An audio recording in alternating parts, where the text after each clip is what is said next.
Where are we going again? We're going to this massive like LED display that like, you know what they use in The Mandalorian? Oh, cool. Can we game on it? Yeah, but that's not like really the point. It's like they have this like cool motion simulator on it, and that can like spin the car and stuff like that. That's so cool. So, okay, you need to drive. Oh, sorry. Okay. Hey, where are we going? Taking the tunnel. No, Linus, we're not supposed to take the tunnel. I told you. How many times do I have to tell you?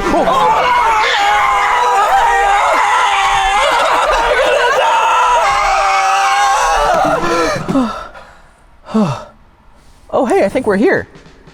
So cool, right? Obviously, our little clip we just did wasn't to proper Hollywood North standards, but this thing is, if you guys thought that our LED display wall was cool, this is on a whole other level. Our friends at Pixomondo just finished building their state-of-the-art display volume, and they graciously invited us here to check it out, dive into the tech that powers it, and of course, we're gonna game on it. Roll that intro! Dude, this is so cool. You did a hand? Us tech tips. This is so wild, man.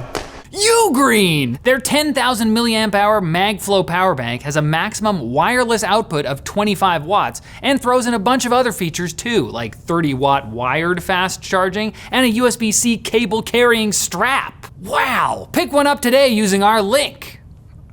If you're not familiar with the concept, a display volume is basically a massive wall, or in this case, multiple walls of LED screens that allow us to transport actors and, in our case, even entire vehicles into new worlds without the use of a green screen. This simplifies both the process of on-set lighting as well as eliminating the post-production steps of removing ugly blue or green tint from the footage that comes from using a green or a blue screen. And I gotta say, standing in it, it also makes things feel quite a lot more immersive for the talent. The particular scene behind me was created in-house in UE5, which gives them a ton of flexibility in their productions. It's a really talented crew here. And the resolution that it's being displayed at is other freaking worldly. The main back wall is just shy of 8K resolution. The top is about 6K by 3K, and then the sides are each about half of a 4K display. So like 2K by 2K.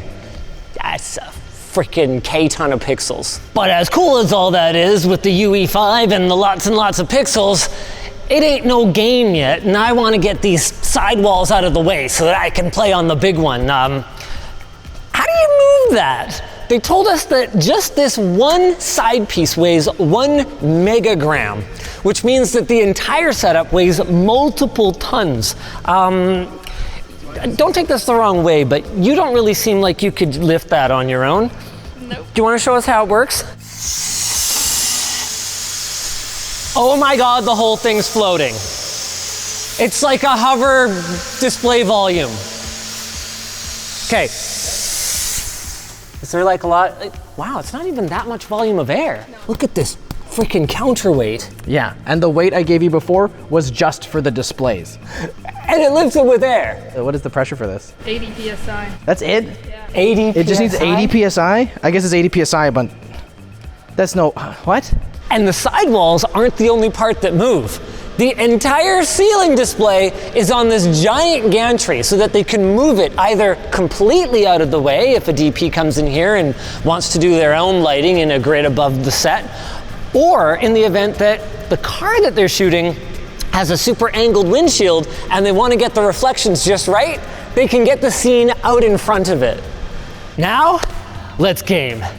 Now you might think that just plugging a regular old laptop into a system like this is pretty complicated, and you'd actually be kind of right. While you probably assume that this is just an HDMI cable plugging into a switch of some sort or an adapter, that's not the case.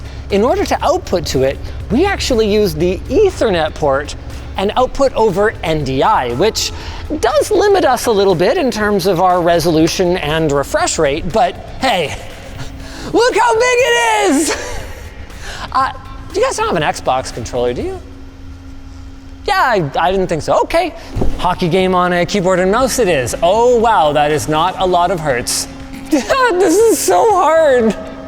Between the input latency, which is partially because they're splitting across 3 video processors, and the 24 FPS cinematic experience, not to mention the fact that there is a car taking up a whole bunch of my viewport. If I scored a goal, it would be a miracle. God, the screen's too big. And the curvature. Oh, fun fact, man, there's so many little details that we couldn't get into.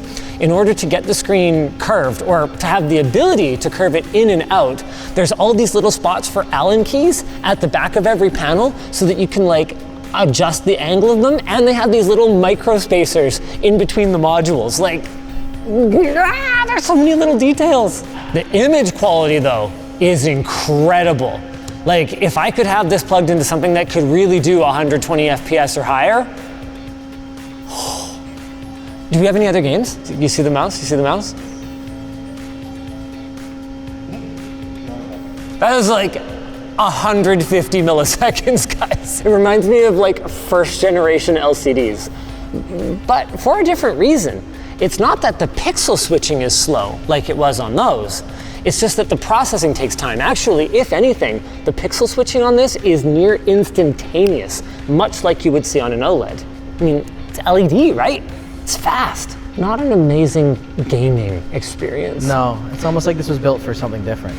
With that said, nothing would prevent you, with the right processor and right input setup, from using a system like this for gaming. And the very, very affluent with products like Sony's microLED displays or Samsung's The Wall have been known to use these for their personal theaters. So we asked them to bring one down for us to take a closer look at. And immediately I'm struck by both the similarities to this panel from our LED wall and also the differences.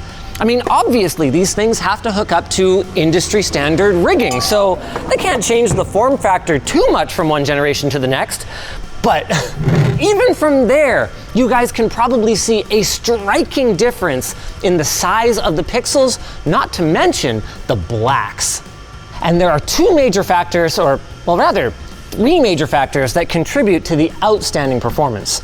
One is that as a self-emissive display, you're not bound by how much of the backlight you can block to create black, or realistically more like gray on LCD technology, but rather it's determined by how much of the background behind where the tiny LEDs are mounted the viewer can see.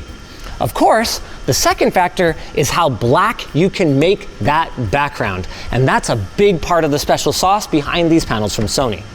The third is a little bit specific to this setup, and that's down to the anti-glare coating that we talked about earlier.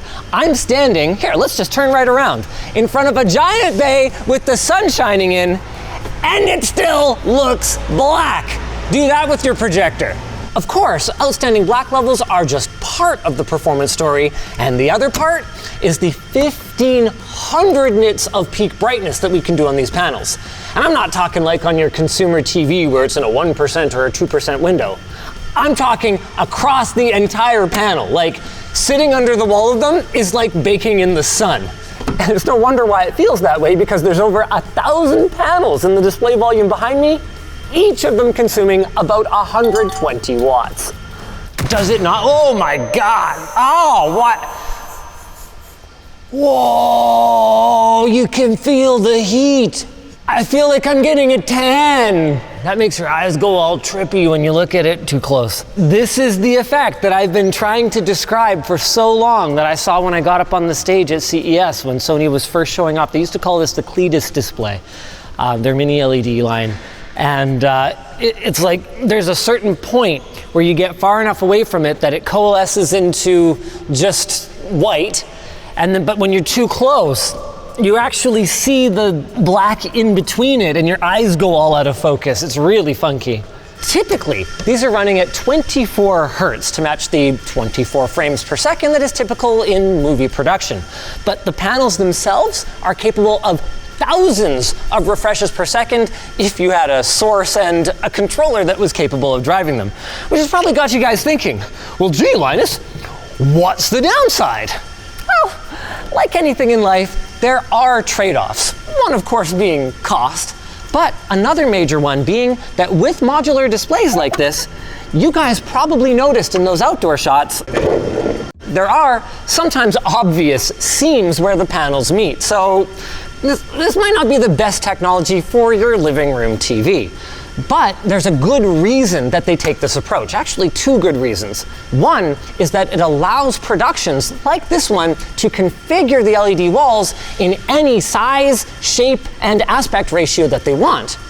Another one is that it really improves the manufacturability and the serviceability. Each cabinet is made up of 4 modules, and if you look closely, each module is made up of 4 sub-modules.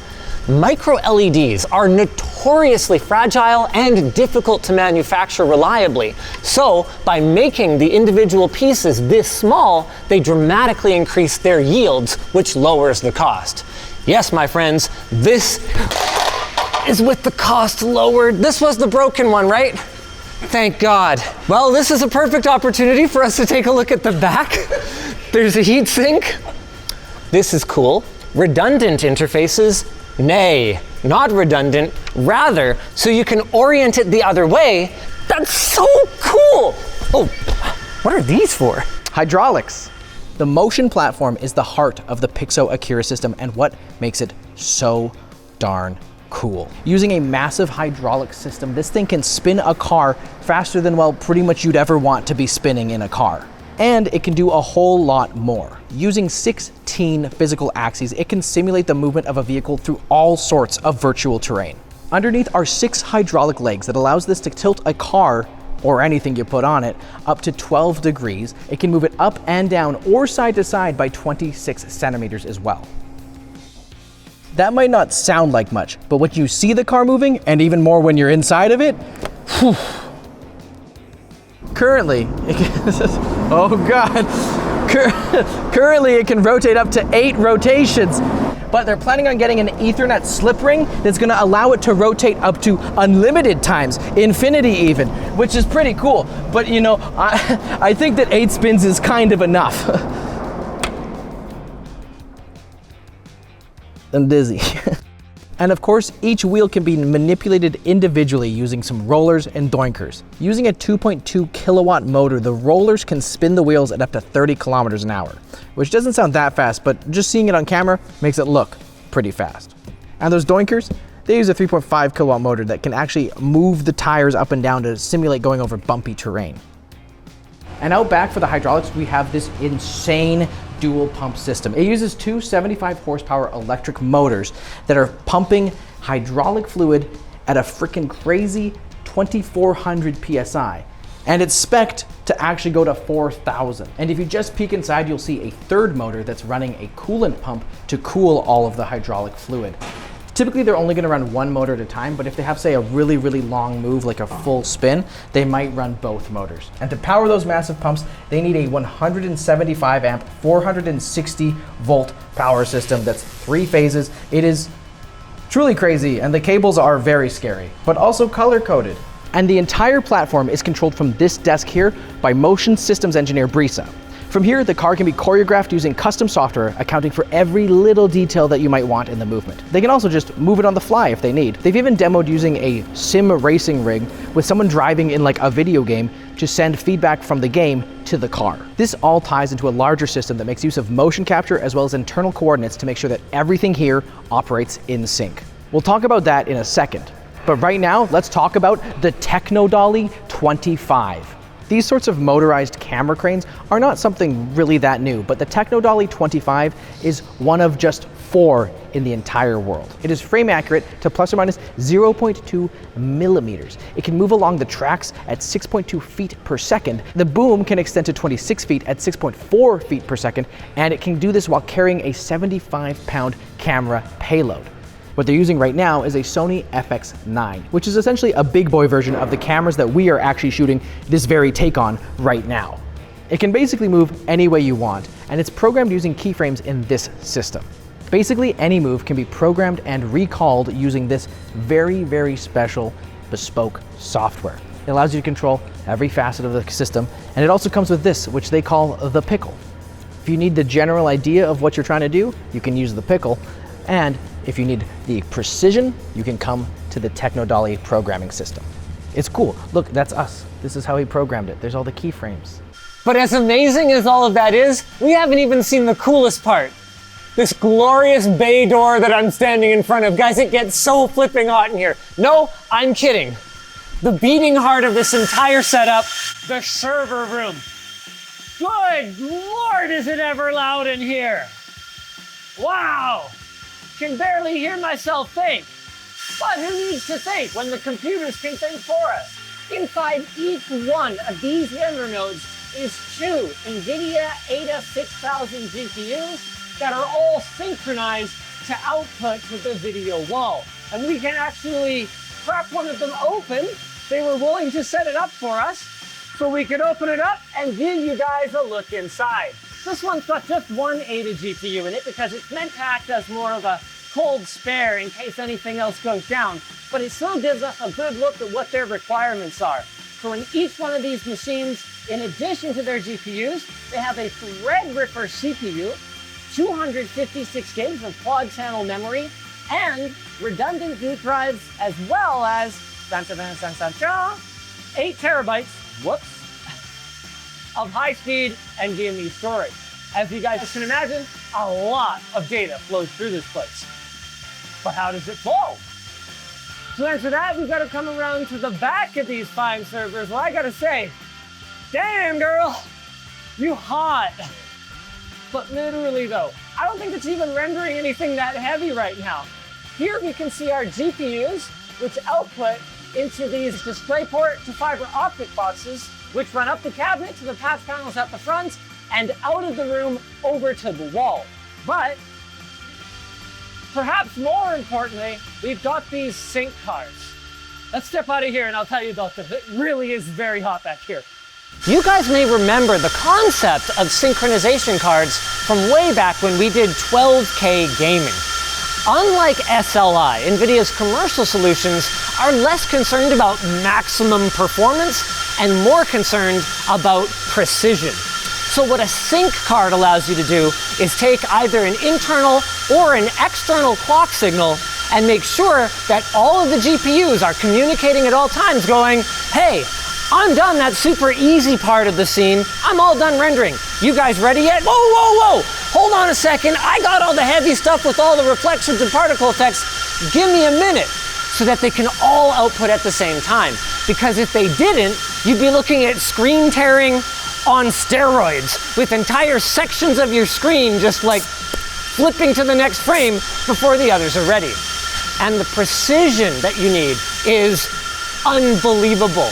We've talked before about cards with atomic clocks on them to allow data centers to maintain all of their servers in perfect sync. Well, that's not good enough for these guys. No.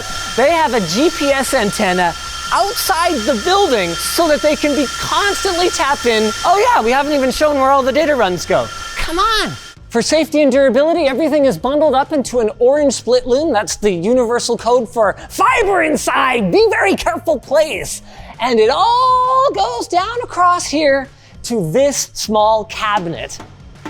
They were kind enough to rip the side panels off so we could show you guys exactly how it's routed. We've got about 5 pairs of fiber optics coming into this patch panel right here, and then this side of the patch panel is going out to the display wall. If you guys recall, the industry standard isn't to run HDMI cables to the individual panels, but rather RJ45 jacks. So that's where these come in. These are part of Netgear's AV line of switches, and they take a 10 gig link from our little cabinet there and split that out into 12 2.5 gig links, each of which powers half of one column of our display panels. So these come out along the bottom, they go in, and then they're daisy chained with each of our 2.5 gig links powering 7 of our panels. I mean, I shouldn't say power. Power is actually handled by these thick boys. I mean, powered in a data sense.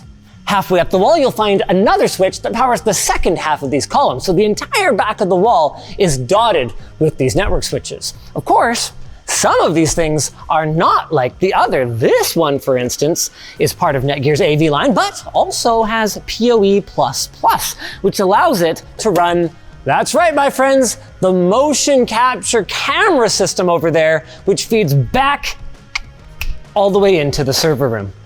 Of course, none of this works without the fine people behind it, so I just wanted to include one more shout out. Thank you so much, Pixomondo, for being part of this. If everyone wants to just, I don't know, in show business, we like take a bow or something, or... Sure. Well, actually, no, sorry, I didn't mean you guys. I meant the real star of the show. Woo! Yeah! Woo! Woo! Yeah! Which leaves only one person left to thank, and that is, of course, our sponsor. Vessi! Summer is coming to a close, which means it's time to really start prepping for that rain, at least here in Vancouver. But that doesn't mean those garish yellow rain boots need to come out. Get something a little more fashion forward. Vessi says their weekend sneakers are 100% waterproof thanks to their patented Dymatex technology. They're easy to slip on and off for those quick errand runs and dog walks, but are also breathable and comfortable. Great for a spontaneous day trip, a full day of classes, or even a weekend getaway. Why not? And if they get a bit dirty, simply wipe them off to keep them looking spick and span. You're also backed by a 1-year warranty, 30 days for returns and exchanges, and free shipping across North America on orders over $110. So pick up a pair at vessi.com/LTT. Scan the QR code on screen or use our link in the description to get 15% off your first order today. If you guys enjoyed this video, why not check out the time we built our LED display wall? It is not as good. And it doesn't even have a car in front of it. I know, but it was a lot cheaper. Oh, yeah. And we had fun. That's what really matters. Fun.